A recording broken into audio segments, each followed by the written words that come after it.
Greetings, viewers, and welcome back to Let's Play Civ 4 Kmod as Turducken of the Russians. We're really Cathy, but I chose to play as Turducken. And the last segment or series of videos, it seems like my sound quality is actually acceptable for a change. That's a big plus. If I could self-hug like completely, like I got a nice firm grip on myself and self-hug, I would do it. Because I'm happy to have this finally working. I do thank you who have sent me messages regarding this when I made my glitched sound update video and I was asking for help in regarding that. I do appreciate that as well.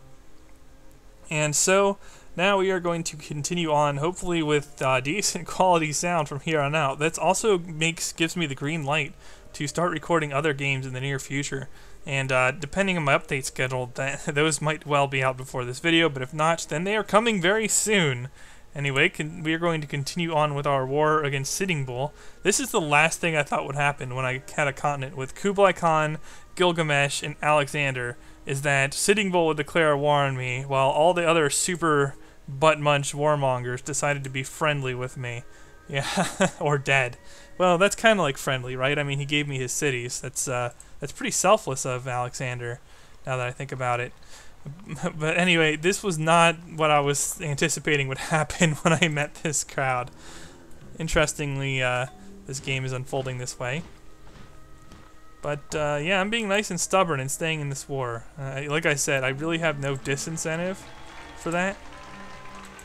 Yeah, Sitting Bull's not really doing anything that could threaten me. So I'm just staying in the war and hoping that one of the other AIs can cause enough damage that I can cherry pick. Or, you know, whatever else. Will this crank me to military tradition? Pretty close. It doesn't quite reach. What does Sitting Bull want for peace? I bet he'd be willing to give me gold.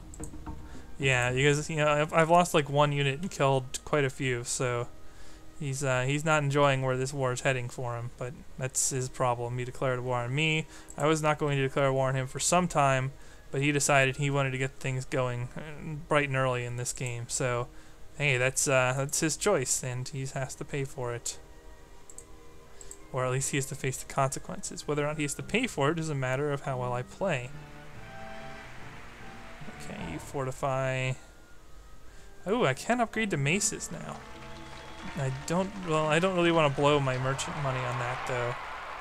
I don't think. But, you know, it's available to me if I want it, so, hey, whatever.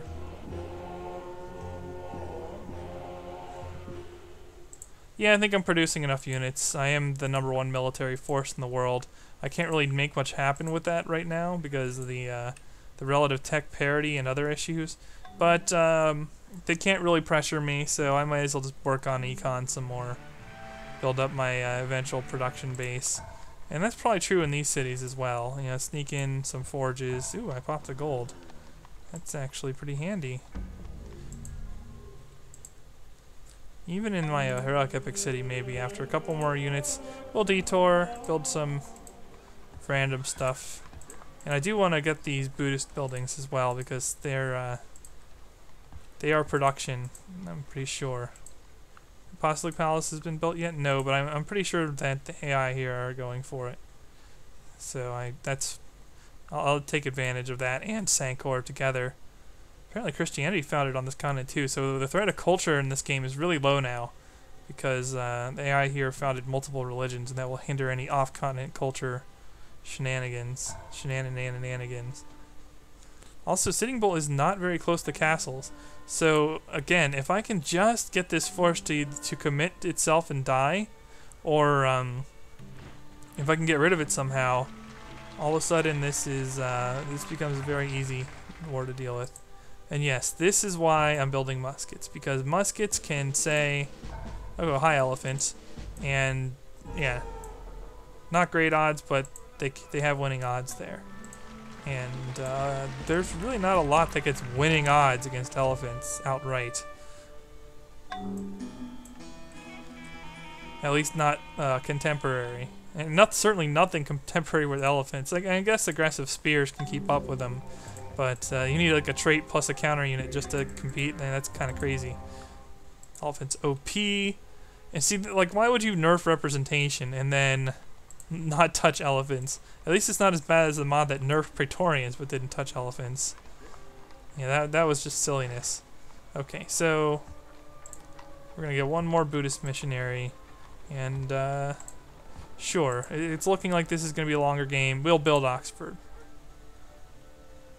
No point in building what is it, the Shwedagunpaya, because I can already run all the religious civics except theocracy, and I will be able to run theocracy soon enough as well through trades. As soon as somebody finishes Apostolic Palace. And shoot, no, that's not going to be built here. That's a foreign AP. That's unfortunate. I was looking forward to that too. Jerkwads. Okay, so here we're going to stop on this, because as soon as I hit military tradition, that's instantly going to unlock the ability to build cuirassiers. So let's go ahead and start on horse archers, and the game will handle that for me when the time comes. Yes, Taj Mahal finally done. This gives me a few things that I can do. First and foremost, actually, what do I want to do first and foremost? Nationhood for the draft is kind of appealing. I could probably cause Sitting Bull some serious grief with that, and so that's not bad. I could just run vassalage. That would certainly reduce my maintenance, and I'm going to have a lot from both units. And yeah, okay. So maybe I do want to do this. Can I get engineering and theology for liberalism? No. Can I get engineering for not for nationalism? Oh no, no, no, no. We don't want to trade away that. Liberalism's kind of dead end, so I don't mind dealing that. I mean, it's technically not, but it's prerequisites and not something that's huge on AIs. Ah, screw you, Gilgamesh. You better hurry up and finish Hagia, or have someone else finish it in the next few turns. Alright, we'll just switch to vassalage now, get the experience from that, spend a few more turns in organized religion, building some buildings, I guess. Victorious warriors win first and then go to war, while defeated warriors go to war first and then seek to win. Yeah, you can quit on that now. And actually, anybody who is still working the great people, maybe if we could control-click on all cities, please. There we go. Let's undo the working of the great people, because we're not gonna see too many more benefits from them in the immediate short term here. So. I'm going to hold off on them. Okay, what's next? I think going for banks would be prudent. That's also on the path to rifles. So, yeah, pretty good all around. We have a long golden age here. Probably want to take advantage of that. Ooh, and I have a text message. Let's have a look. Oh. Yeah, well, we'll get to that after I'm done recording, I suppose. Nothing I really want to answer in the middle of the call. Or, yeah, that's the call. We're Skyping, viewers, all of us together. We have a big togetherness of Skyping. That would be amusing. That's the word I choose in this situation. If I could just get rid of that stack. He doesn't want to move it, and there's still like war going on here. No, actually, these guys have made peace.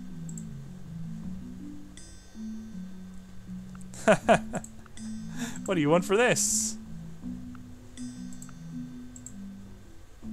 Not bad.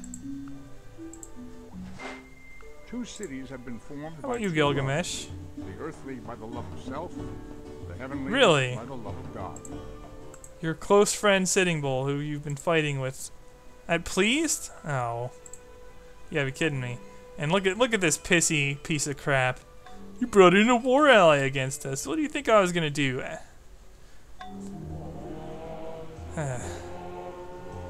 Unreal, I tell you. But hopefully I can get his stack cleared or weakened or whatever. This is going to be floodgates if I can just get through that. Just floodgates. Alright, got the forge done. And now I can, once I've spent enough turns, I can switch back into, or not back, but I can switch into theology as well. And it doesn't look like I'll be leaning on the draft much here, actually. So we'll just go with the cursor approach. Because I don't really see anything that any of the AIs are going to be able to do that'll be a real threat against the kind of production I can put up. I think this is my continent now. I mean, after some minor adjustments. Yeah, okay.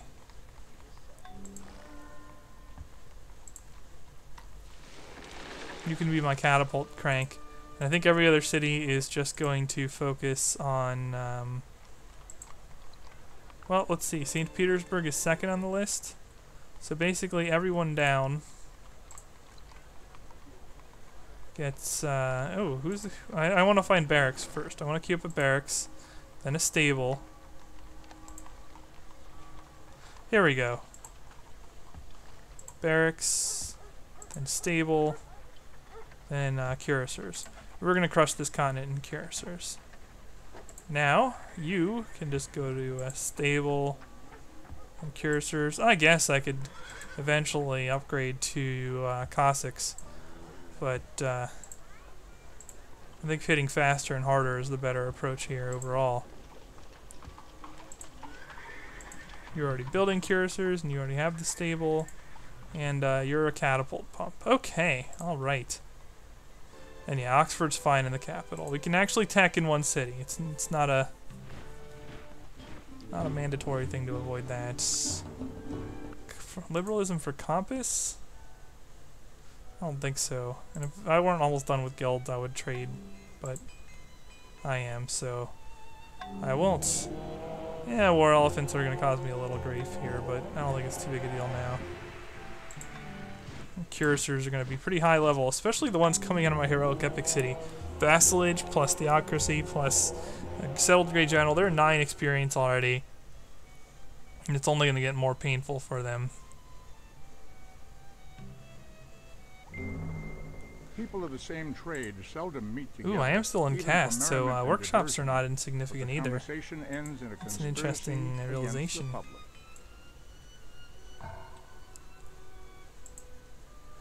Now I can start hammering out more stuff. Now, how am I on here? Okay, so I'm stagnating with unhealth. Whatever, that's fine. If I get more health, I can produce more out of that city.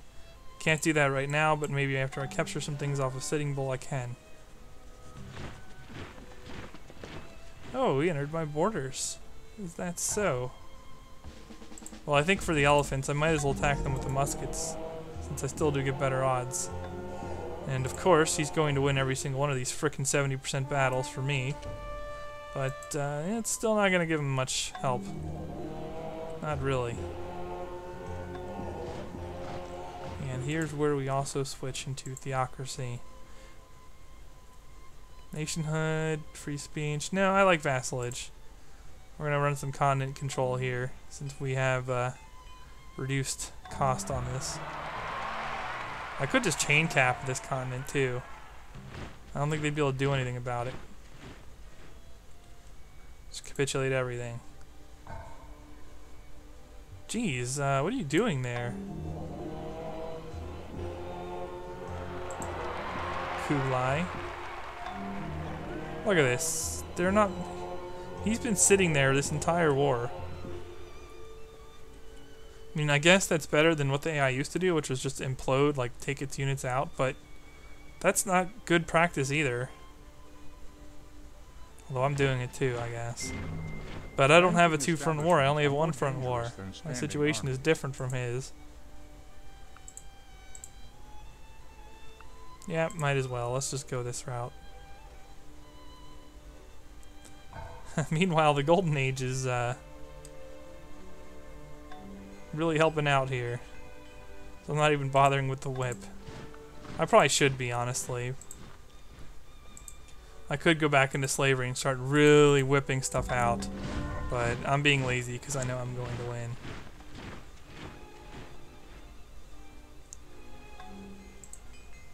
Catapult is withdrawn for your chariot. That's so.